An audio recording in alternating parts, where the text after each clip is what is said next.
Hello everyone, how to totes back with another new video, and in this video I'm going to share with you how you can add your YouTube channel in Hilokal language exchange app. So you can see it's the home page of Hilokal. We need to go here, the profile page, right bottom corner on your screen. So simply click on that,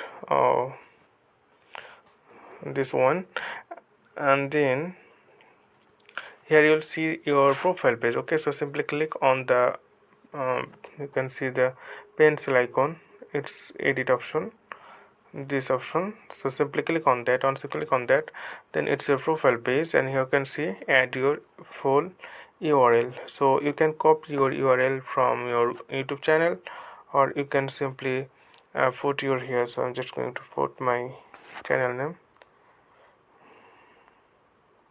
So it means you have to give full URL as http.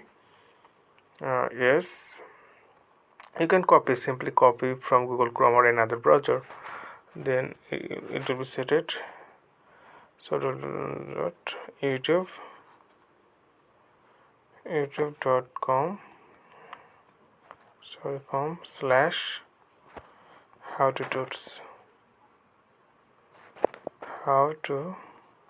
totes, and after that you can see in the right top corner save. Simply click on save. Once you click on save, then your account will be added, YouTube channel will be added here. So once someone click on this link, then they will go to your YouTube channel. So okay friend, I hope this video was helpful for you. So today's no more, and thank you for watching.